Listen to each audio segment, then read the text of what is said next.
Waldo Cortez Acosta. P.S. Brittany Griner's a man. Listen, that was wild.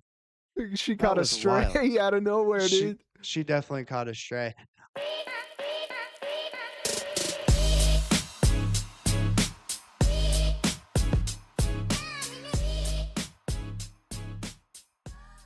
Ladies and gentlemen, welcome back to another episode here on Locked Door MMA. We're your hosts. I'm Brevin. This is my good buddy JP. And in today's episode, we will be breaking down and giving our predictions for every single fight. UFC 327 Prochazka versus Ulberg. But before we do, ladies and gentlemen, we want to just give a quick shout out to all of you guys that joined the Locked Door MMA community this week. We are so happy to have you here. The channel is growing, guys. We're on the road to 1,000 subscribers. Please, please, please, if you haven't already, it's free to do. Hit that subscribe button if you are watching this video this weekend and help the boys get a little bit closer to that goal. It really means a lot to us, and we are the best in the world. JP, it was a good week last week, decent week last week, good week of fights, and I'm happy to be back. I'm sorry, guys, that I missed the video. Life stuff was happening, had to attend to some things. Thank you, JP, for picking up the slack for the people in the community. But I'm back like I never left, and I'm happy to be here. But JP, I'll let you tell the people a little bit about this past weekend's card. Um, Crazy stuff. I mean, every weekend it's crazy stuff. You get a couple finishes you didn't expect. Another card that everybody shits on before, hated it. Oh my god, this card looks like trash. And then, I mean, and it's like 2 weeks in a row we had crazy finishes to a women's fight. You know, Alexa Yeah. Grasso, the other one before that, I'm forgetting her name, and then Elise Pereira. I mean, wow. We'll go down. We talked about it in the recap. I did. And somebody's calling me sassy in the comments. Boy, was I. All right. I was a sassy bastard. We're listening to Chris Duncan all week in interviews talk about how he got his ass beat in the training room, how he's gotten ragdolled, this and that. And he comes out and fights like he's scared and then gets worked. Moicano does it again. I'd say pretty much similar build-up, similar everything to the BSD fight. Is what it is, I guess. I don't know. Berna ragdolls Ricci. I don't know if you'd call it ragdolls, but you grappled her like we thought she would, and then Ricci, she put it on her a little bit in the third round, but that fight pretty much went how we expected. Yakiaev, round one. I mean, we said, or I guess I said, don't bet the sub or the KO because he could do either. Ribeiro was putting hands on him a little bit, but I think that just kind of goes to show Yakiaev is well-rounded in both categories, you know. Estevam sucks. Not even going to talk about that. Ewing looked great. Good for Ewing. We'll put more respect on his name. Estevan can't make weight at 125, moves up to 135, and still needs the box. Okay. I don't get it. I just don't get it. Our boy, Tommy Guns, now that you're back, you can talk about it more than I could since TikTok hates me.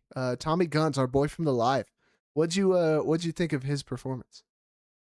Yeah, I thought it was good. Obviously, he went in there to try to get the finish early and often. I mean, wow. He went after the guy, keeps his hands kind of low. He's just swinging for the fences. Listen, it's fun to watch. He better be careful.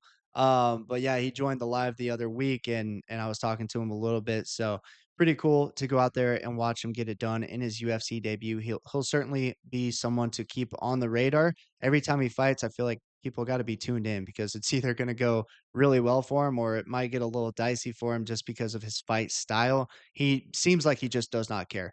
And hearing him talk afterwards, it seems as if he thinks he can do that until they quit. And so I don't know if that's 15 minutes, 25 minutes of just absolutely going crazy on the guy. Obviously, the wrestling background, like those wrestlers have good cardio, you know. So if his cardio is really there, which it looked like he was getting a little bit tired, I don't blame him. He was throwing everything to the wind. We'll see. We'll see. Hopefully they give him another guy that kind of he can beat up on before they start giving him some higher skilled opponents. Yeah, let him work his way up because I enjoyed the show. You know, I think he knows everybody does. I mean, I know you said he thinks he can do that. I hope he went out there to just put on a show, and that's why that happened. In the buildup, I was like, hey, don't give this dude a chance. He did. The dude didn't do anything, but yeah, I mean, entertaining. Yeah, let's. I like his 1-2. His 1-2 in the fight was money. He throws it gorgeously straight. It's quick. I'm like, dude, just throw that backstep calf kick. Give him a teep maybe. And then dude's like jumping every 2 seconds. It was Easter. I don't know if he's doing his bunny impression. He's jumping into a flying knee that he halfway through stops. I don't know. It's crazy. Good fight. Delano outstrikes Ruchala. We knew that. Pat stuffs all of Peterson's takedowns and then doesn't throw anything on the feet and then gets caught by a wild hook in the third round. Okay, people were complaining that wasn't a draw. He didn't throw anything in the first 2 rounds. He's stuffing takedowns, but then you're not throwing anything. I just don't know. We talk about volume all the time. Stuart Nickel. Is his first name Stuart? I don't know. Who cares? Dude's a bum. Costa beat him up. And then he's asking him in the back, oh, how do you do that? And this and that. Jesus Christ. Banana Flowers, who cares? Flowers should make weight. Elise Pereira puts Cone out. Crazy stuff. The first 2 fights of the night went exactly how we thought it was. And Bakoyev turns out to be dog shit. Yeah. So good for Trayshawn. Hit him with that signature gilly. But Bakoyev just can't strike. He loads up on everything, telegraphs literally everything. Is what it is, though. Weird week. We had a strange week all week. Yeah, both with UFC and life stuff. But middle of the road, I mean, 8-5, not too shabby. It wasn't the worst. I mean, there's plenty of channels out there that did way worse than we did last week, but we look to improve going into this week. UFC 327 is going to be an absolute banger, guys. There are big time names on the prelims. For all those that were hating on last weekend's card for name value, well, here you go. We've got a great card ahead of us. Let's dive into it. JP, first fight of the night. We've got Chuck Buffalo, Charles Radtke taking on the young gun, Francisco Prado.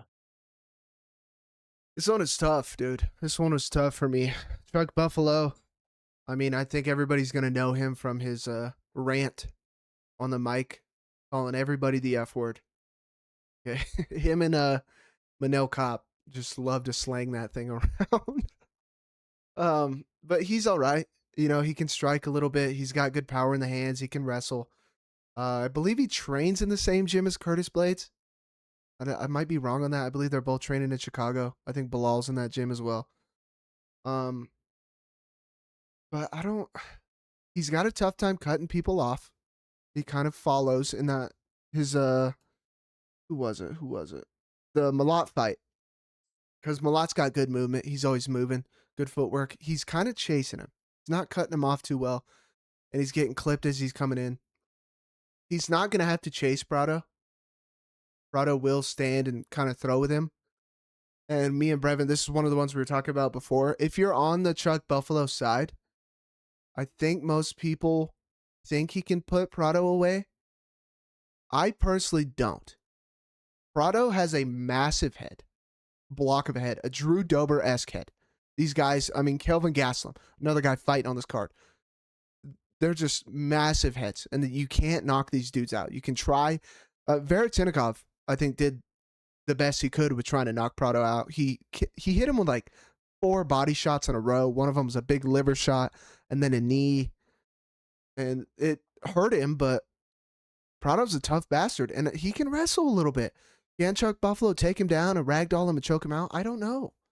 I really don't know. And I'm worried on the feet he's going to stand there and try and put this guy out. Charles Radtke's fight IQ I do not think is great. I don't think it's up there. And he's a little bit chinny. He can get clipped. I think he's susceptible. He doesn't move his head. So I think he's going to be susceptible. My God. We're already starting early. Prado shells up, and then he'll uncork these hooks, and he'll uncork combos. I'm worried one of them is going to clip Radtke because he's going to try and knock him out. And Prado joined the UFC at 20 years old? Now he's only 23. I like his level of competition. He's lost 3 in a row, and it's Zell Huber. Nobody likes him anymore. He's trash. Jake Matthews is very well-rounded. Pretty good fighter. And then Veretinnikov, feel the way you want to feel. He was grappling Veretinnikov, but Veretinnikov's a good striker. He's got power. He's got combos and a lot of volume. So I like the upside of Prado. I don't think he's getting put out, and I'm worried that Radtke's getting clipped. I really am. We're taking Prado to start tonight. Dog money. Yeah, I think when you talk about it, JP, I think really what it comes down to for us is the trajectory from Francisco Prado. Very young fighter, 23 years old, but he's looked better and better in each fight that he has had. Um, Charles Radtke, we kind of know what we're going to get. And like JP said, if you're not cutting off the cage and you're just doing a lot of chasing, and especially if you're head hunting and you're swinging big, you're gonna get caught. And we think Prado throws hard as well. A lot of people are sleeping on his power, as well as his durability. And so I think we've got the 23-year-old that has the trajectory, the upside. Even though he's lost 3 in a row, it is what it is. I think this is a perfect opportunity for him to really put his skill set on display and get the job done as the underdog. So we're gonna rock with Francisco Prado. It's not pretty. It may be a close fight, but I think the lines don't really suggest how good Prado can be, and I think really that's what we're seeing here. Yeah, 100%. Yeah, I mean, you could even look at the KO prop. Probably a little bit better than money line, but we might just play money line. All right, moving up. Second fight of the night. Another guy I was just talking about. Another block head. We'll see if he can make weight this time. Kelvin Gastelum going up against Vicente Luque. You never really know with Kelvin Gastelum. The weight cuts are pretty gnarly. We see it time and time again. If he makes weight, guys, I'll keep this one pretty short and sweet. I think he's better than Vicente Luque at this point in their careers. Luque has really kind of um, not looked good in his past couple. And I think Kelvin, even though he's kind of won some and lost some, still shows that he's got the durability. He can eat punches, and then later on into fights, he can start finding his range and landing punches of his own. Even in the Joe Pyfer fight, right? Finding success, and then ultimately in his last fight, putting out Dustin Stoltzfus, not putting him out, but winning, and getting the job done there. You know, he's still got it. He's just got to make weight. What does the cardio look like? That's always the question. You know, when he misses weight, guys, it's sometimes pretty bad. So keep an eye on that throughout the course of the week. But taking them at face value, give us Kelvin Gastelum. Yeah, I really worry about Vicente when he gets older. I feel like he should just retire. Like the dude's crazy nice guy, and he used to be very good. But like that injury, the brain bleed is just so. I know we've joked about it before and stuff like that, but like there comes a time where you just got to hang him up, dude. And like Brevin makes a good point. Kelvin's just. It looks worse because he literally has like a podcast or a YouTube channel where he's just housing food. And like you can do that. Stop doing it during fight week and then miss weight in front of the whole world. Even though everybody knows why. Like I just don't get it. I don't understand. But he is a good fighter. He is. He can wrestle very well. If you're on the Luque side, I mean, I think playing Luque by subs your only shot. Maybe a Darce or an Anaconda. Luque's got a good choke game from there. But Kelvin's a very good wrestler, man. He's got fast hands. He really does. And Luque's not going to knock him out. I mean, look at what Joe Pyfer tried to do. We just saw what he did to Izzy. Kelvin, that's why I'm saying the size of his head. He's another one of these guys. It's just so hard to knock him out. You can drop him, and he's just still going to be there. But yeah, we're taking Kelvin Gastelum. Yeah, the other thing to note too is Paulo Costa is making his middleweight debut, so maybe that helps him in some sense. But I mean, we're going to talk about it as we move through this card. If you're not really used to the power that some of these guys have at these higher weight classes, like at 34 years old, it's a tough transition. You know, he's gonna move up in weight and then feel Kelvin Gastelum landing big, clean shots on him. Like, not always the best scenario for him. It's an easier weight cut. It's gonna help him as he continues to get older if he stays in the UFC, but you're fighting stronger, bigger, more powerful opponents, and that doesn't always, suit you well when you've already struggled with brain injuries, brain bleeds, head trauma. Like, not the best, JP, not the best. No kidding. And then the big ass head. I talked about the choke game.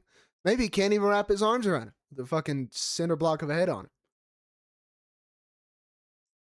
1,000%. All right, moving up.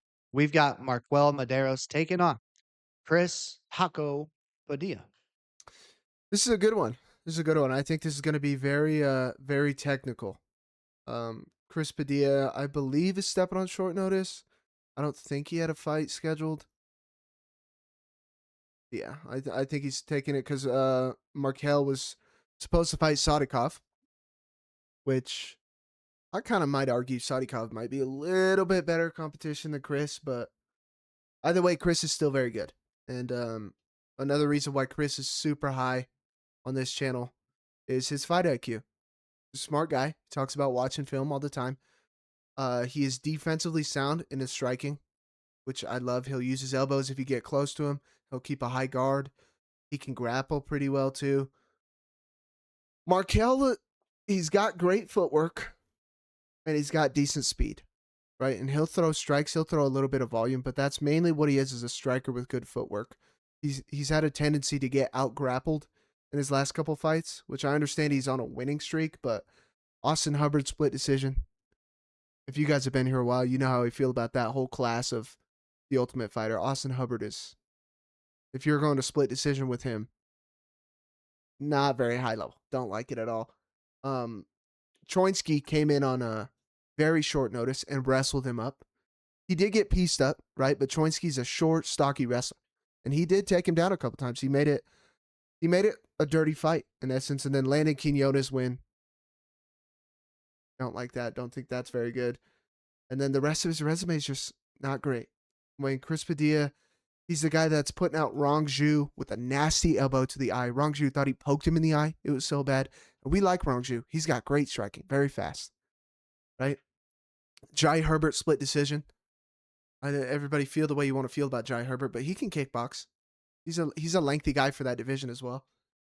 And then Ishmael Bonfim. We understand we shit on Bonfim all the time, but if you don't mind your P's and Q's, this man will throw the kitchen sink at you. But, I mean, you look at it, will footwork and getting on the bike and trying to outpoint Chris Padilla work? We don't think it will. Chris has got more ways to win. We're taking Taco Padilla. Yeah, 1,000%. I think the striking, the technical striking from Padilla is really what's gonna get it done. And JP already stole my line, man. If you're going to split decision with the old hubby, the old Hubbard, that's not a good look. You guys know how we feel about the hubster. So give us Chris Taco Padilla. I'm feeling hungry. I'm ready for some tacos. All right, that's never mind. Never mind. Bad joke. Hey, you can go with Kelvin on his podcast. Yeah, well, I would fit the bill. I really would. I mean, I'm bigger than Kelvin, and that's hard to imagine. I mean, Kelvin's a monster, so I would love to do some food reviews. All right. Moving up to another fight. Probably Brevin's favorite fight on the card. Okay. Brevin loves the shit, no pun intended, on Macy Barber for not fighting. Whoa. For not fighting Erin Blanchfield because she had to shit. Okay. That's hearsay. All right. Neither here nor there. This girl actually did have to shit. Okay. Poopy loopy. I will continue to say that joke to irritate the shit out of the guy in the comments who wants to cry about it. Lupita Godinez taking on Tatiana Suarez. Yeah, sorry about the loopy poopy jokes, guys. There's one guy out there that really is bothered by them, so I'm sorry that we ever said anything about it. Listen, she had to take a shit. There's no denying it. All right. So now she's got the nickname Loopy Poopy. In this matchup, though, I think Tatiana Suarez is the more skilled girl. She's going to be bigger. She can grapple really well. Also, she's fought the better competition in my eyes. Like she had JP remind me a pretty long layoff there for a period of time, right? Yeah. Bad injury coming back. It was like 2 years. Fought Weili Zhang immediately. What a tough fight to come back to. Lost that and then looked good in the Lemos fight. Got the job done. I think in this one she's going to be able to wrestle, grapple, probably look pretty good on the feet as well. So we're taking Tatiana Suarez. I think she's going to start looking like how we expected her to look, JP, especially you. I think you were pretty high on her in the Wei Li Zhang fight, or the Zhang Wei Li fight. But 2 years away from the game, it's really hard to get back in there and look like yourself. I think she's starting to find that form. Give us Tatiana Suarez. Yeah, she's starting to be more active again. And like I think you hit it right on the head when you're saying you're off for that long and then you come fight possibly the greatest women's fighter ever. And I was pretty high on her. She can grapple. Like she can grapple very well. Some people call it a lay and pray. I get it. She hasn't looked great. And That's fair to say. But I think that's exactly what happens here. Lupe can grapple a little bit, but her losses are to the better grapplers, to elite grapplers. Mackenzie Dern, Verna Jandaroba. You know, Lupe does come forward and throw volume. Tatiana's striking isn't the best. You know, I think it's coming a long way. And I understand she's with Patchy and everybody's seen the downfall of Mr. Mix. Um, but she's also going to be much bigger, right? I think it's like 5'2" to 5'5". And then the reach, 5 inches of reach. I think Lupe's going to have to do a lot to even get close, get into range. And as long as Tatiana doesn't take after her fiance, husband, boyfriend, whoever he is, and just stand there flat footed, I think it's going to be a long night for Lupe stuffing takedowns if she ever gets on bottom. I don't think she's getting up in that round, whether she gets finished or not. But yeah, taking Tatiana Suarez. Yeah, I forgot she was with Patchy Mix. That guy, the biggest fraudster in UFC history, I swear. I mean, that was generational. And then he gets slumped. He got, what did he get? Like soccer kicked or something by that 17-year-old? Yeah, got beat up. Yikes. Yikes is right. All right, that's going to move us up to, guys, a really, really good fight on the prelim still, mind you. Mateusz Gamrot taking on Esteban Ribovics. This is going to be a barn burner. This is going to be a barn burner for sure. Um, we like Esteban. Okay. We talk about volume. We talk about combinations. Esteban has got to be at the top of that list for both of those things. He will stand there and throw, and he will throw a lot. The only bad thing about that is he will stand there and throw. And then he won't really move. He'll cut angles and then still stand there and throw. And he gets hit a decent amount. Okay, Esteban, as far as entertainment and striking, if you're one of those people that hates grappling, all right, you're going to watch Tatiana lay and pray. Guess what? The very next fight, Esteban's coming out, and he'll show you striking on the feet, war on the feet. Just ask him and Nazrat, Kelvin's little brother. Um, but he is good. My only problem is he's going up against probably the best grappler he's ever faced. And I know we've said that a couple times in the past couple weeks. Like the Esteban fight, I said that in the build up. But Gamrot is far and away. The only other good grappler he faced was Loic Rajabov early in his UFC run, and Loic took him down 11 times. Loic was also cracking him. They both cracked each other. But 11 out of 21 takedowns, I understand you stuffed half of them, but Gamrot's going to do that same thing, if not at a higher level. And then everybody I know is going to point out, but he lost to Dan Hooker. He didn't. But we told you guys that was going to happen. And then Brevin was here, and I bet on it live for Dan Hooker to win by decision because we're in Australia. And then Dan was stuffing the takedown somewhat. We understand Gamrot can over wrestle occasionally, but he's never been knocked out. Like, let me double check. Yeah, he's never been knocked out. He's been clipped a bunch of times, sure. Sometimes he over wrestles. And then everybody, if you're not going to use the Dan Hooker thing, then you're going to use the Charles Oliveira thing. Everybody was so high on I just gave away my next talking point, on Gamrot when he was fighting Charles. Everybody loved him. Oh my God, he's gonna grapple Charles. He's gonna wrestle him. Charles struggled with Armin, this and that. And that was another one where we were telling you guys, Charles is gonna submit this guy. He's way better. But now nobody likes him because he got finished by Charles Oliveira. And my other thing I was gonna say is he just beat Ludovic Klein, who I hold actually pretty high. I think Ludovic's very good. I think he's got decent grappling defense and he can strike extremely well. I think he's very similar to Esteban. And his sprawling is not good because he stands there flat-footed and throws. All Gamrot's going to have to do is bait out the 1-2 from Esteban, level change, he's in on the hips. We're taking him to 2 Gamrot. Yeah. Yeah, guys, listen, I don't know. I don't necessarily see what the odds makers are seeing in this fight, to be honest with you. Esteban has not fought as good of competition as Mateusz Gamrot, nor has he fought anyone near the level of wrestler that Gamrot is. And JP, funny little fact for you. I think Gamrot has one of the best wins and one of the worst losses out of anyone in the UFC. That loss being the Gurum Hudaladze loss. All Yeah. right, Guram ended up turning into a bum. So many people were high on Guram for a long time, especially over that or after that win against Gamrot. But man, he's turned into a bum. But Gamrot turned it around and then beat Armin Sarukian. You guys may have heard that name a time or two, hanging out with Nina, going and wrestling and RAF, beating guys up after the wrestling match, right? Like that's a good win for Mateusz Gamrot. And he's really come a long way since then. He's really developed himself. But yeah, losing to Charles Oliveira, guess what? Now he's on the prelims. Arguably, I think this fight could be on the main card, but they need some bangers on the prelims as well. They know they're going to have eyes on the prelims, and so that's kinda why they do it. You could take Cub Swanson off of the main card. Anyways, give us Mateusz Gamrot. Like JP said, Esteban's not faced a level of wrestler, and when he has, he's been taken down quite a bit. Mateusz is gonna be just fine on the feet, and they work to get those takedowns. Mateusz Gamrot getting it done. Damn. Cub Swanson caught a stray before we even got there. All right. Moving up. Moving up to probably the most 50-50 fight on the card, the most 50-50 fight we've seen in a couple weeks. The return of Kevin Holland in 2026, going up against Randy Brown.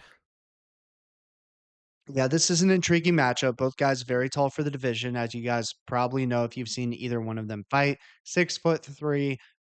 They are like identical twins, honestly, when looking at them in this weight class. Randy Brown throws the straighter punches. Kevin a little bit more wild and looping. Kevin's got a grappling advantage if the fight goes to the ground. We just don't think it does. Give us Randy Brown to get this one done.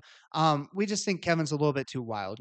Really in his past couple fights, Kevin's lost to guys that he truthfully should have beat. The Daniel Rodriguez loss was bad. He should have beat him. He's the better striker, in my opinion. If he utilizes his range well at all, it's not a close fight. But Kevin really struggles with utilizing range, where I think Randy Brown excels in doing so. He fights longer, he throws straight punches. That's how you generate power as a long, rangy guy. And we think Randy Brown can do this in this matchup. Randy's only lost to guys that on paper, he should have lost to. They were better than him. Kevin's lost to a lot of different guys that he was better than, guys that he should have outstruck, guys that he should have outgrappled that ended up doing the thing to him that he's better than them at. It's very strange. He has good fights and he has really, really bad fights. I expect another not so good performance from Kevin Holland. He's going to be worried about putting on a show and talking a little bit too much. You're fighting on a big numbered event, UFC 327. Let's put on a performance where I think Randy Brown starts to outland Kevin Holland and wins this fight. He's got good power as well. There could be a knockout. But even if it does go to the judges' scorecards, I think Randy's gonna have done enough to get the job done. Yeah. I mean, flip a coin. Do what you want on this one. Randy throws straighter, right? And they're both tall and long, right? So they're both gonna get the look that they normally give to somebody else. So it's gonna make it an interesting fight. Kevin probably has the advantage of grappling. Randy probably has the straighter punches, maybe a little bit more power. Kevin, he doesn't use his range very well. Everything is kind of looping and wild, and half the time when he fully extends and throws, now they're in the clinch because he's just not pawing out his jab enough. And Randy uses his range better. But Randy also will sit there and drop his hands and lean a lot, or put his hands up like this and go straight backwards. Randy also doesn't do anything with the calf kick. Ask Gabriel Bonfim. He destroyed his leg in that last fight. We don't know, dude. We don't know, but we're not going to sit here and trust in Kevin Holland to look dangerous like he does sometimes, and then he comes out there and looks terrible. Looks terrible. He's worried about this. He's worried about that. And then he changed his mindset. And then he didn't. I don't know. We give up. But we're sticking to our guns. Straight strikes get home. Straight strikes are what matter. The better striking. We're taking Randy Brown. Yep, you got to in that fight. Close fight though, guys. Close fight. All right, moving up to the featured prelim of the night, guys. We've got some two pretty good fighters that made a living outside of the UFC, but now we get the honor of seeing them fight inside the UFC. One might be past his prime, the other has championship aspirations. Patricio Pitbull is taking on Aaron Pico. Battle of the Bellators. All right, both guys come to the UFC, lose their first fight. One in more spectacular fashion than the other. Okay.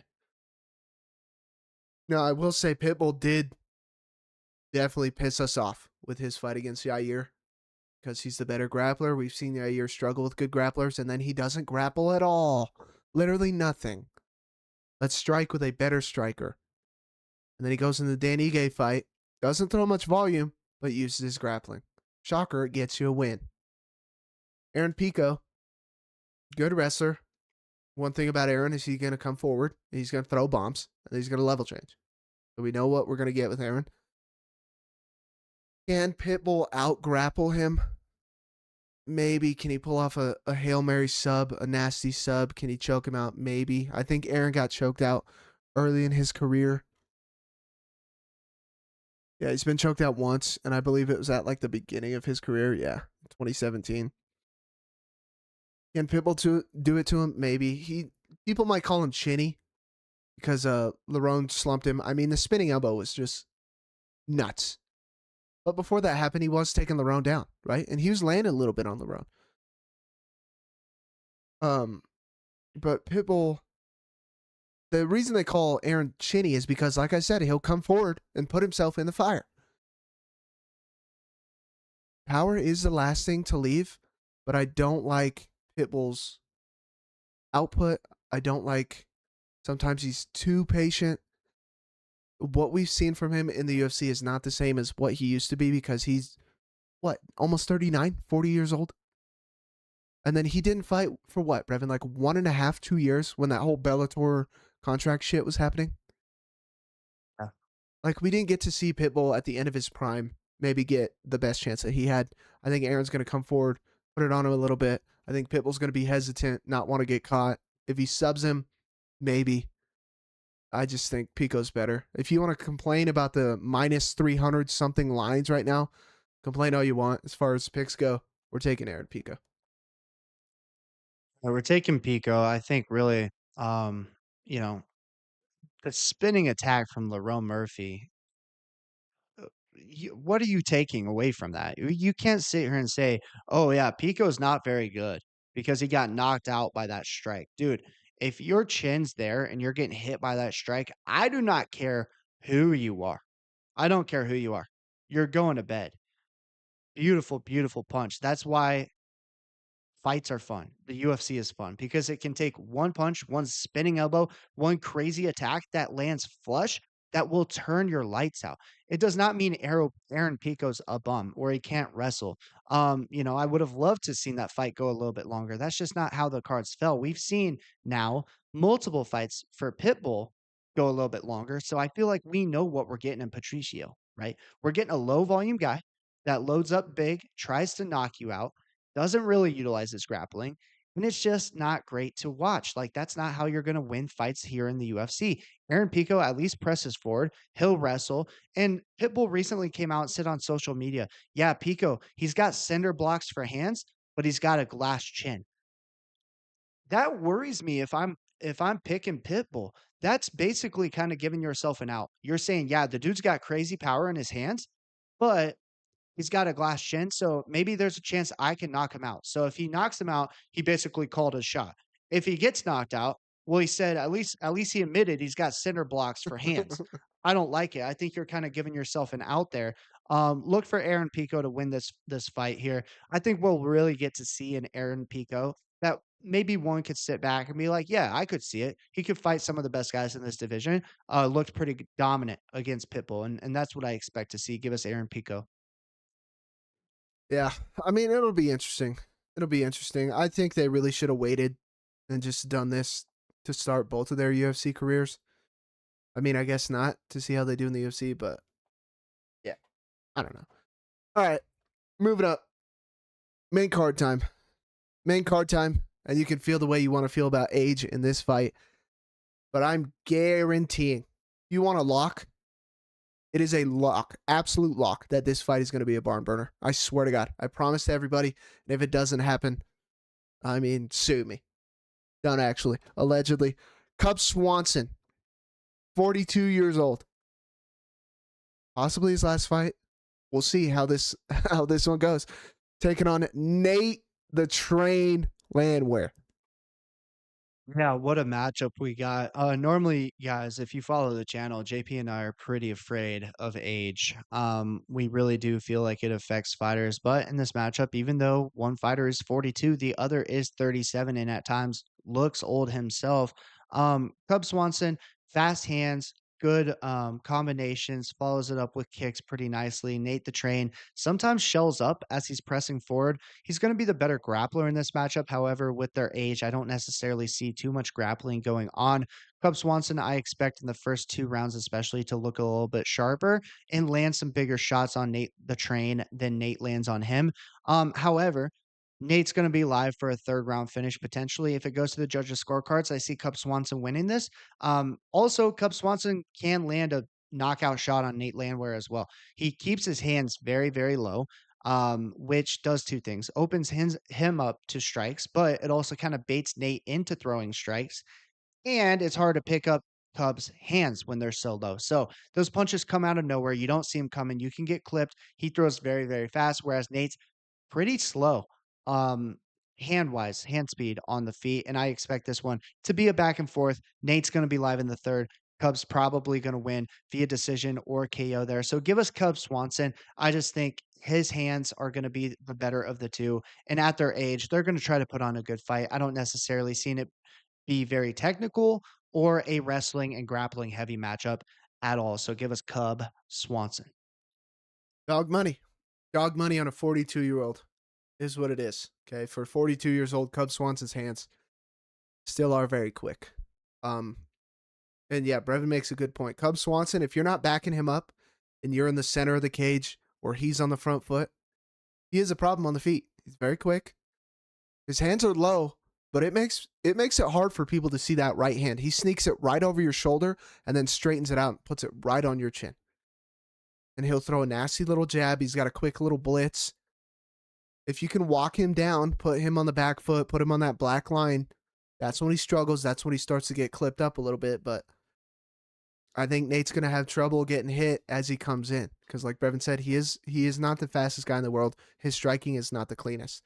Now, Nate's style is what I love about Nate, which is why I like Nate. Okay, he'll get beat up a little bit. He'll take a lot of shots, and then once you get tired, he's still in your face, still coming, and then he'll put it on you in the clinch. He'll knee you. He'll take you down. He'll put you in a front headlock, drag you down, make you bear his weight. On top of that, the mic skills. This man is saying random shit on the mic. I mean, everybody else, when they say something on the mic, has like a line that they're doing or like a talk track. And this dude's just, shout out to my fiance 7-year anniversary. Here's to another 50. What? And then what was it? San Antonio, he's flexing. Look at that bicep. Like, what? He just says random shit. And it's hilarious. It's great. I like Nate, and I will be betting on Nate round 3 because, like Brevin said, that's when he's going to be live. Okay, if he can weather the storm, get beat up a little bit, he's going to have to land on Cub at the end of the first, middle of the second, or else I think Cub's going to start to run away with it. Cub Swanson's kryptonite has been a good choke game from the guy he's fighting, right? He has been subbed quite a bit. I think he's 3-5 in his career with submissions. I understand he's 42, but this is a good fight for him to end it on. I like Nate. I'm betting on him, but we're taking Cub. Yeah. One of the other things, JP likes Nate Landwehr. Listen, the dude lost to Herbert Burns, and Herbert Burns I sucks, knew you were going guys. to bring that up too. Herbert Burns is the worst fighter in the UFC, all right? You heard it here first. And if you're losing to Herbert, you're not beating Cub. All right.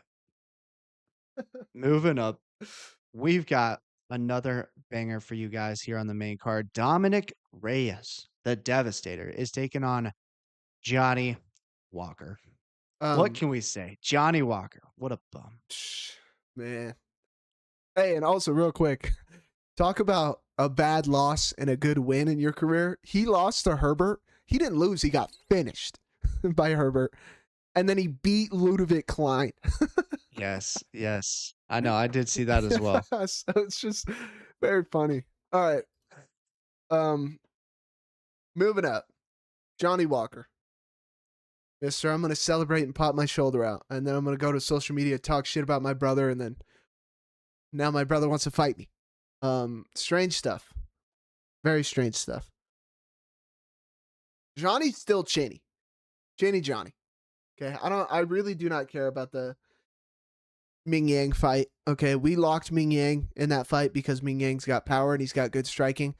Little did we know, Ming Yang does not know how to cut the cage off. He will follow you like a lost puppy dog, and he will not do anything with calf kicks. If there's one way to piss me off, make me crash out, it's A, start Geno Smith all year. Saw how that went. And B, chase somebody around the octagon without sidestepping and cutting them off and just eating calf kicks the whole fucking time. It makes no sense to me when you're that good of a striker, but you cannot address leg kicks. You're not even trying to get out of the way. You're just eating them. Blows my mind. Shout out Tony. All right, he knows. That boy's leg hurt for like a month. Because dude's just not getting out of the way of calf kicks, and I'm just feasting on it, chopping it down. You can call me a beaver. I'm just chopping at that tree, dude. Okay? So I don't really care. I don't take much from that fight. On top of that, he looked terrified coming out into that fight. And before that, he's pulling out of fights. He's hurt. He's this. He's that. Then he's getting slumped by Ozdemir. He's getting slumped by Ankalaev. I don't remember what the no contest was before that with Ankalaev. Do you remember? Was it like an eye poke or something? I believe so. So, other than Ming Yang, his most recent win is Anthony Smith. Shout out Anthony Smith, okay? Legend of the game. Dominic Reyes, you want to say, is also chinny. Sure. I'm not going to argue that. Okay? But who is he chinny with? I understand. First thing somebody's going to point out is Ryan Spann. I get it. But then it's Yuri. Then it's Carlos. Then it's Jan Blachowicz. Oh, yeah. Champion. Possible champion. What the hell are we talking about? And who's the better grappler? It's Dominic Reyes. On top of that, he's got a win over John Jones. I'll die on that hill. Was it General Custer? I'll die on that hill. Okay? He's fighting John. Then he's fighting Jan. Then Yuri. Then loses to Ryan Spann. 4 in a row. Four losses. Are all of those bad losses? The Ryan Spann one is. Dude's got no confidence. He just fought the best of the best, and he's losing to all of them. No. He's now a heavyweight, so there are power in those hands. Yeah, let's not act like Ryan Spann isn't dangerous when he's not a dipshit. Yeah. Another Kevin Holland. Both of them are dangerous, crazy talented. They just fight stupid as shit sometimes. Dustin Jacoby. Are we going to act like he can't strike? Like he doesn't have power? Go ask Petrino. Slumps him. Anthony Smith. Slumps him. Johnny couldn't do that. And then Nikita Krylov slumps him. Oh, Krylov's washed. I don't care. And then he fights Carlos Ulberg, who, oh yeah, is fighting for the fucking title. We're taking Dominic Reyes. More ways to win. Johnny's chinny. He's a rat. Get him out. Yeah. And it was actually an illegal knee, JP, on the Ankalaev fight that caused the no contest. But yeah, like you said, Johnny, there's too many antics with the guy, man. If you want to fight your own brother, you're a bum. All right. Second of all, Dominic Reyes has the high level experience. He'll be able to cut the cage off. He'll be able to check a kick, and his hands will punish Johnny Walker, who, mind you, is also chinny. Everyone wants to talk about Reyes's chin. Get out of here if we're not talking about Johnny Walker's chin as well. His body's just prone to break down. You can't do the worm. Your shoulder pops out when you do the worm. Hell, I can do the worm. All right. And I'm a fat, unathletic guy these days. Johnny Walker's a bum. Get him back to the streets of Las Vegas. All right. They wouldn't let him back in the building. Anyways, give us Dominic Reyes. I want to see that. Can we have a little teaser of the worm action? We'll see if I can get something on film. We'll bust it out. We'll have you bust it out at your wedding. Oh, God. Yeah, Kaylee would not be a fan. I'd be sore for the next 4 days and won't enjoy the vacation, all right? I don't know if I'm doing that. Oh, man. That's funny, dude. All right. You guys heard it here first. I'll hold him to it. Okay, we're getting it on film at some point. We're having to do the worm. All right, moving up. Heavyweights. Heavyweight fight. Also, we didn't mention Johnny Walker going up in weight. But yeah, just more to our point. Anyways, heavyweights, and it's kind of a crazy gap that one of them is jumping. Curtis Blaydes is taking on the incredible Hawk, Josh Hokit. Wait, hold on. What do you talk about Johnny Walker going up in weight? Like potential heavyweight? No, wasn't he? Or was No, that he's always fought somebody at else? 205. Oh, were we talking about? Never mind. We were talking about Luque. I'm an idiot. We're talking about Luque. Yeah, no worries. Either way, doesn't matter.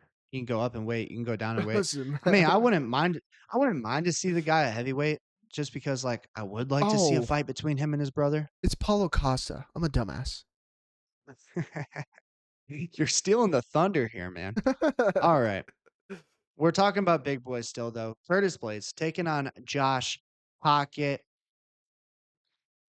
Oh yeah, gotta throw him on. Oh, I should have grabbed mine. Waldo Cortez Acosta. Yes, Brittany Griner's a man. Listen, that was wild. She That caught a was wild. stray out of nowhere, She dude. she definitely caught a stray. Good matchup. I mean, really, this is a huge step up in competition for Josh Hokit. Curtis Blaydes, he does have a wrestling background. Very big. He's a big heavyweight, 6'4", 80-inch reach. He's going to come in close to that heavyweight limit of 265. Hokit, a little bit on the smaller end. Mind you, this guy was playing fullback and running back in college when he was playing football. Okay. Only 6'1", 234. Me and Hockett really are the same size. I'm not gonna lie. Like we are the same size. Okay. He's also a good wrestler. College wrestling, he can wrestle.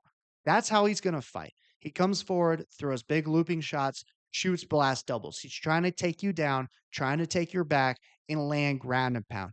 In this matchup, however, I don't see it playing out that way. Curtis Blaydes can sprawl. He can wrestle. He's going to be the bigger guy. Maybe in round one, Josh Hokit finds success wrestling, but it's going to be, draining to wrestle a guy that much bigger than you at heavyweight. With the wrestling pedigree of Curtis Blaydes, that I think he can get back up to his feet time and time again, like we saw in the Almeida fight, right? But Almeida's also a big dude. Hokit really is not that big of a heavyweight. It allows him to be a little bit quicker on the feet, pretty fast with his hands, explosive. However, Curtis Blaydes, to me, has the better striking, the cleaner striking at least. He throws a jab really nicely, clean jab. He found success in the Pavlovich fight, even. Yes, that was a loss. He got knocked out, but he was touching Sergey with the jab. He'll throw the jab, he'll come back with the right hand behind it. It's pretty nice at times. And in this fight, we have not seen Josh Hokit have to strike on the feet for very long with anybody ever in his 8-0 career so far. And I think this fight, for the majority of it, stays standing.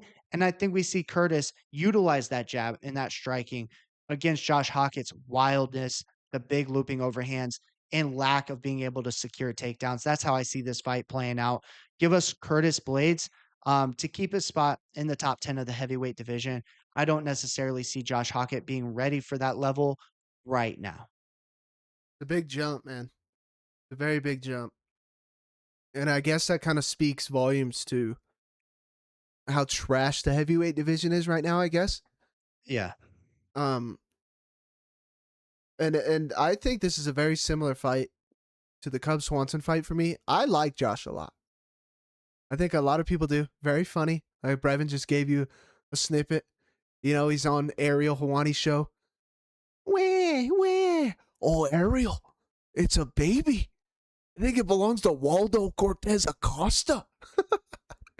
He does the Sith thing with his hoodie. Hilarious, right? He copies Chael Sonnen word for word. So if he wins, I'm probably going to bet on him. Dog money. If he wins, very cool. We got somebody good on the mic. We'll see how he wins. But Brevin makes a good point. We always talk about, and it comes down to it again. I always say it. I sound like a fucking bird. We sound like birds. Straight punches. The way Josh came out last fight, it's wild. It's very wild. And if you get a guy who's a lot higher level who can withstand it, weather the storm, you can't keep that pace up, especially at a heavyweight, especially at heavyweight. And then Brevin's also saying Curtis is going to be much bigger. He is. Curtis is a big boy. And Curtis can grapple very well. We'll have to see. I mean, I know some people say, oh, he lost the Kuniev fight. He blew his knee out in the first round, and he kept fighting. He even said afterwards. And another thing, IQ. Curtis Blaydes is a smart guy. He really is.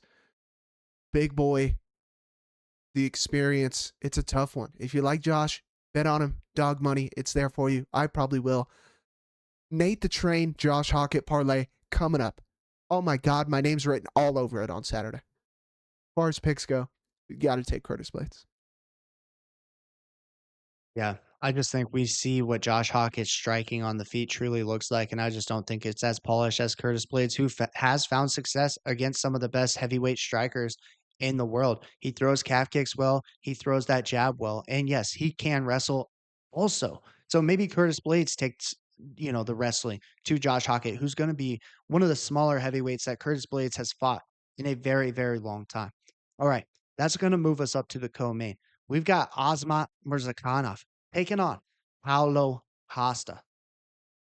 Wow. Yeah, so this guy's going up in weight. All right, I'm a dumbass. Johnny Walker is not. And it's interesting. He's going up in weight to a guy who's just knocking everybody the fuck out at this weight class. And people say, Paulo, oh, he looked great against Roman Kopylov. Is Roman Kopylov on drugs? I've never seen Roman Kopylov and Macy Barber have to be the biggest examples for wasted energy in a fight I think I have ever seen in my life. So much unnecessary movement, okay? Kopylov's not terrible, though, but I feel like he plays into Paulo's style. He's not going to come forward, really. He's just going to sit there and bounce on his feet and just pump out. He looks like the workout class that, like, 40-year-old moms do. You know, they're jumping on a trampoline or they're on the bouncy shoes. They're doing anything besides just picking up weight. You know. But I don't get it. Sure, he looked great in that. In the Sean Strickland fight, he's not doing much. It was a split decision, sure, but neither guy did that much. Both guys scared of what the other one has. And then Robert Whitaker, he's losing. Rob's pretty good. Now he's coming up into weight against a guy who either knocks you the fuck out or drops you at some point in every single fight he has. He's not very big. Doesn't need to be. He can kick extremely well. He's got great straight punches. He's got hand speed. His defensive grappling, pretty goddamn good as well. Yep. This dude's a problem. This dude is just strictly a problem.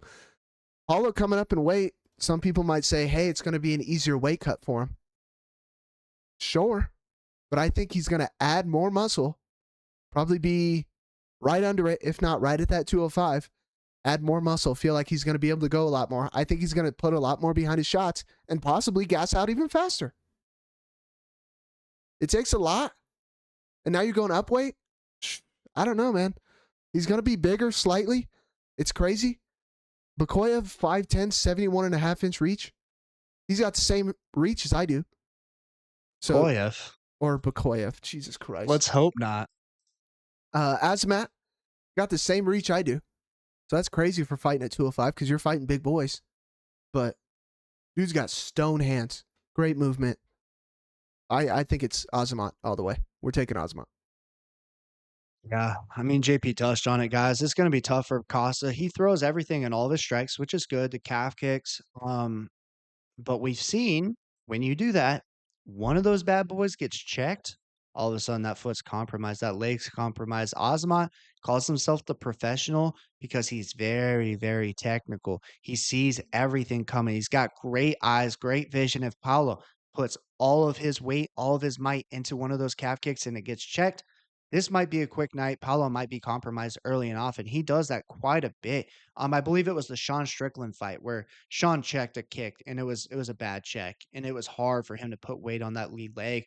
I like Paulo. I think it's cool that he's moving up. I like when guys move weight classes, I really do, but sometimes it takes a fight or 2 for them to get used to it, to be honest, and this is a very tough poll, JP, for your debut here in this division in the middleweight or in the light heavyweight division, excuse me. Former middleweight. You're coming up fighting a guy that literally puts everyone to sleep. That's tough. Ozma, very clean striking. He kinda is patient early. He gets his reads, checking kicks. He'll eat some big shots, but then he'll come and explode and absolutely put your lights out. So I like Ozma a lot in this matchup, Paulo. I wish you the best, my friend. I was telling JP before we started filming, guys, Paulo's gonna look like an animal at 205. I mean, he is chiseled out of his mind at 185. This dude at 205 is going to be like a bodybuilder. It's going to be cool to see, but at the end of the day, like JP said as well, carrying around all that extra muscle mass, you're already gassing at 185. Azamat's been fighting at 205. He's comfortable, right? And I think this is going to be a nice fight for Azamat to display his skills. Yeah, it'll be good. I'm excited to see it. Honestly, we'll see if Paulo can put something together. But I honestly got. I mean, even in the Jacoby fight with Azamat, he's not knocking him out, but he dropped him bad. So like this dude's got consequence in his hands. All right, we made it. The one everybody's been waiting for, and this. Oh my god, I'm super excited for this main event. Been waiting for this card. It sucks. We didn't touch on it at the beginning. Joshua Van, Tyra, obviously not happening. I think they moved it to 328, right? Yep. So that sucks. We got to wait to see that, but it is what it is. We still get a phenomenal fight at the main event of this card. Yuri, let's go for that. Prochazka is taking on Carlos Ulberg. Yeah, I mean, guys, a lot of people were so excited for 327. I know it was a stacked card, but I will say it's still a stacked card. And then to move the Tyra and Joshua Van fight to 328 makes 328 even better. So I think now we're going to get really two really, really good numbered events back to back when that does happen. But yeah, in this matchup, very, very fun fight, guys. You guys know we like Yuri a lot. Let's go for that. He is a freaking Viking, a warrior. He is climbing mountains in Mexico when shit's going down. He's like stuck in the country. He's an awesome dude, man. Always challenging himself outside of the octagon, doing like very dangerous things and activities, whether it's climbing mountains or snowboarding and skiing very large mountains. He's a very adventurous guy. You love to see it. Carlos Olberg, city kickboxing protege, very, very straight, clean, technical striking, and I love to see that, especially against a guy that's going to press forward like Yuri Prochazka. And I was telling JP before we started filming, I think truly for Carlos, this is the best matchup for him. His style, his counter striking ability, fighting off of his back foot is suited for a guy like Yuri who's going to press forward and it like really doesn't care if he gets hit. He's going to try to get hit so he can hit. But when you're fighting the sniper, the self-proclaimed sniper that Carlos Olberg is, it's going to be a very, very challenging objective to press forward and get inside the pocket. I think this is a fun fight. I think it's a close fight, but at the end of the day, I think it suits Carlos Ulberg and his kickboxing and his style a little bit more. Yuri gets hit. We've seen that time and time again. Hands are low. He gets outstruck in a lot of his fights, but he finds these nice finishes late in fights. He's durable. He'll continue to press forward. But I think Carlos Ulberg, with the footwork and the striking, the technical striking that he presents, it's going to be a little bit too much for Yuri. Give us Carlos Ulberg. What a fight, dude. What a fight. Another guy we like a lot on this channel. I mean, Yuri, I don't know how you can't like Yuri. I don't think I've seen or met anybody who doesn't like Prochazka if they're a fan of the UFC. I mean, this dude just who knows what he's saying up there, and he's like, no magic, no magic this time. You're going to see something. Let's go for that. I mean, it's just great. It's just so great, and his style. Brevin touched on it. We know he's coming forward. Everybody knows that. He's bringing the fight to you. Okay. I understand he's getting slumped by Alex Pereira. Sue the guy. Oh boy, those are terrible losses. But everybody else he's beaten, right? And he's getting touched up, like Brevin said. But he's developed this gorgeous. He'll sidestep. dip out of the way of a punch, and then return and straight right hand. It's a nasty punch. And we talked about this fight quite a bit because I told Brevin before this, I can see very doable pathways for both of these guys to win this fight. I think this is a very close fight. But, I mean, Brevin's point is so on par. Dude, this is perfectly suited for Carlos Ulberg because Yuri's going to come forward. Everybody hated the Blachowicz-Ulberg fight because both of those guys are super technical. Super technical. Carlos is a counter striker. Jan, maybe not as much of a counter striker, but hella technically sound. So neither guy wanted to get clipped. Neither guy wanted to get caught. Yuri's going to come forward. He gets hit by everybody he fights. He does. Now he outlasts them, but he does get clipped a couple times. I don't think Carlos Ulberg is a guy you can get clipped by. Now, I say that if you're on the Yuri side, I think round 4, round 5 stoppage. Could do round 3. I think Ulberg wins the first 2. People are probably going to bring up the Kennedy and Zechiku fight, beating his asshole fight, and then Kennedy cornered him, slumped him at the end of the 3rd round. You might have one there. Okay, but Carlos has shown he does have power in his hands. And Yuri is going to come forward. We're taking Carlos Ulberg, dog money in the main event. It's going to be a damn good fight.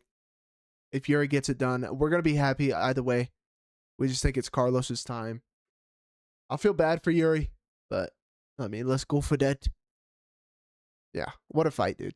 What a freaking fight. What a fight indeed. And the other thing to know is age-wise, Carlos is the older fighter, but I would argue he's the fresher of the 2 guys when it comes to fighting in the UFC. He's taken a lot less damage, whereas Yuri's been in a number of wars. He's fought in some of the heaviest hitters in this division. And I really see Carlos being the guy that's just fresher, and I think that that's going to come into play for sure. And the other thing too, JP, as you were talking, I was just kind of thinking, guys, I see this fight very, very similar to the Israel Adesanya and Joe Pyfer fight, except Carlos Ulberg will continue to stick to the technical game plan that Izzy should have stuck to. Chop down the lead leg, hit Yuri with big shots, but not turn it into a brawl, right? Where he's getting taken down and all this other stuff. And I think Carlos is going to be able to do that and do it very, very cleanly. And you're giving us dog money as well. Let's freaking run it. Let's freaking run it. I'm excited for it, guys. That does it for the card. It doesn't do it for the show. Don't go anywhere. We have your free show parlays coming your way right now, starting with Locked Door MMA's Lock of the Night. JP, why don't you tell the people who we're locking up? We're locking for at least 3 of the fights to be absolute freaking barn burners. Don't get up. Don't get a drink. Don't go pee. Okay? It's going to be crazy. This guy's going up in weight. We'll see if he gasses out. If he doesn't, a lot of muscle mass. Brevin's excited that he's going to look like a Greek god. Okay? And we might have to close Brevin's jaw during the fight. For maybe one reason or another. Like Harry Hardwick. Yeah, my fucking jaw's fucked. Stop talking in a video. Go to the hospital. We're locking Azamat. Bakoyev, Azamat, who is it? We don't know. He's winning. We're locking Azamat Murzakanov over Paulo Costa. Yeah, let's certainly hope it's not Bakoyev. He's a bum too. All right. Now it's time for Brevin's Basic. Ladies and gentlemen, let's start with the lock. Give me Azamat Murzakanov to get it done. And then we're going to move down to a guy that is the better guy. Apparently has cinder blocks for hands and glass for chin. Give me Aaron Pico to beat Patricio Pitbull. And then my final pick of the night in the basic. Give me the best wrestler on the card, in my opinion, Matush Gamrot, to wrestle Ribovics and get the job done. Interesting. Good one. Good little basic. All right, we're getting back on track this week. Okay. 7-5-1. And that reminds me, I do put up our record on the screen before we talk about everything at the beginning of the videos. I've been forgetting to put the 1 on there. Which, like, who cares? Nobody wants to see the draw. Is what it is. Sit down. Shut up. Juicer time. All right. We're doing it. First fight of the night, dog money in the juicer. Yes, please throw him in there. We're taking Francisco Prado. It's a juicer for a reason. We're not scared. Neither is Prado. I honestly think he might slump Radtke. I really do. I think Radtke's going to try and knock this dude out, try and step in the fire a little too much, and he's going to get burned. Throw him in there. Next one, Chris Taco Padilla. Fight IQ, grappling, super technical, defensive striking, everything about it. We like Chris Padilla. Throw him in there. Gamrot. Revan said it. I'm going to say it. He's probably going to level change on a flat-footed Esteban in the middle of his combinations. Take him down and do it all again. Okay. Mat returns, takedowns, whatever it is, Gamrot's wrestling. Next one, lock is a lock for a reason. And this week's lock, I don't want to hear anybody cry about. He's minus 192. And I am lighting TikTok up this week. Okay. Because your boy posts and then he dips. And he lets Brevin handle the rest. Okay. Sassy, not sassy is what it is. Throw him in there. Next one, we started the night off with dog money, and that might not even be the sweatiest part of this parlay. We're throwing in Dominic Reyes. Okay, we're throwing in Dominic. We're believing in him. I mean, man's got a win over John Jones, and we think Johnny Walker's beating him? Are you kidding me? Johnny's getting slumped. He's moving up to heavyweight, and he's getting choked out by his brother. Throw Dominic Reyes in there. And the final one, Carlos Ulberg, main event, dog money. Love Yuri. Gonna hate to see him lose, but we think Ulberg gets it done. That is a juicer. Plus 3,000. We'll see how much the lines move. It's juiced. It's juice. Holy smokes, baby. Yeah, we would be either living large or dead in the water with Prado. Fight number 1 on this card. We're live and we're ready to go. I'm excited for it. Hopefully you guys are too. If you made it this far in the video, guys, do us a favor. Hit that subscribe button. It's free to do. Join the community. Leave a comment with who you like in this card, who you don't like. If you like our picks, if you disagree with our picks, whatever it may be, make sure to comment below to help the algorithm, and also leave a like on the video. That helps us out as well. And make sure to check out the TikTok lives this week. Come say hi in the lives if you have some time. And like our content over there. It really helps the boys out. We're on the road to 1,000 subs, and I cannot wait for us to get there. And then JP will be on the road to 2,000 subscribers, which will be freaking Ooh. awesome. But with that, JP, I'll let you take it away. Strange week last week. Okay. Well, we all got stuff going on, life stuff here, life stuff there. And I mean, football non-existent. March Madness is ending. I believe the game's on right now. The draft is soon. You know, and then 327 stacked, like Brevin said. 328 is even better now with the Joshua Van fight added to it. Trying to think, is there any other news that we're missing, Brevin? I don't think there is. Listen, all I know is Rashid Rice won't be receiving any suspension, suspension, so I'm cool about that. Some suspicion of yeah, you know the stories. So I'm happy about that. JP probably wants to revisit the trade we were talking about, but hey, that may be off the table too. JP has a bad habit of waiting too long. You know, he doesn't really give in to these trades when he should, and then they get pulled from under the rug on him. But hey, that's how it goes. I mean, I'd say your boy's doing pretty well with the trades in our league, okay? I mean, Not too shabby. I got JSN for a box of rocks. That is true. Yeah, I don't know. We'll have to see.